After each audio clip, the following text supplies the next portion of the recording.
kanina ang mga sasakyang iligal na nakaparada sa mga mabuhay lane o yung mga alternatibong ruta para iwas traffic sa EDSA at babala ng mga kinauukulan. Magpapatuloy ang panghuhuli sa mga wala sa lugar kung pumarada. Nakatutok si Rida Reyes.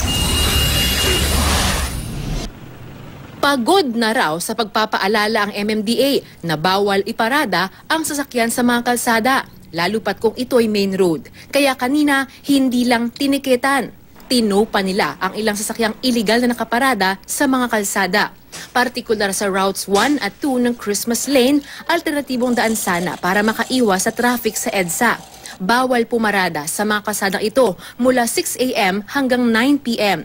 Sa unang araw ng clearing operation kasama ang Highway Patrol Group na sampulan ang ilang sasakyan sa Mandaluyong.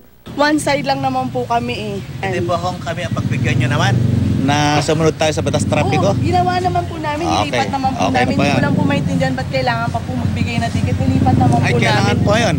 Bawat violation pa binibigyan ng ticket. Yeah, nalaman ko lang po just a few minutes ago. Pwede nga ako dahil nga inantay ko lang 10 minutes na yun para makaalis na ako. Medyo malaki-laki talaga yung bayaran. Wala ring kawala ang isang jeepney driver na tumambay habang naghihintay ng pasahero sa kalsada. Pati ang mga kainan at establishmentong ito sa Quezon City. Kaya nga tinatanggal natin yung parking, tapos maglalagay ka pa ng billboard para may nakaparking na rin sakyan doon. Pati doon sa mga eskinita, sa mga bangketa, tinatanggal po natin kasi nakaka-obstruct po yun. Idiniretso sa MMDA impounding area ang nasa 20 sasakyan, motor, karatula at ilan pang gamit.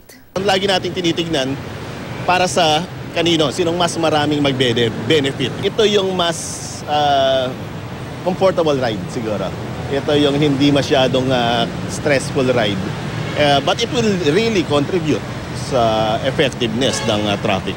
Araw-arawin man daw ng MMDA ang paghahatak sa mga sasakyan sa kalsada, wala rin daw saysay kung hindi rin naman mabubuo ang disiplina sa publiko. Kaya umaasa sila na sana raw ay unti-unting matuto sa batas ng lansangan ng publiko na ang tanging hangad lang naman ay mapaginhawa ang lagay ng trapiko sa buong Kamaynilaan. Rida Reyes, Nakatutok, 24 Oras.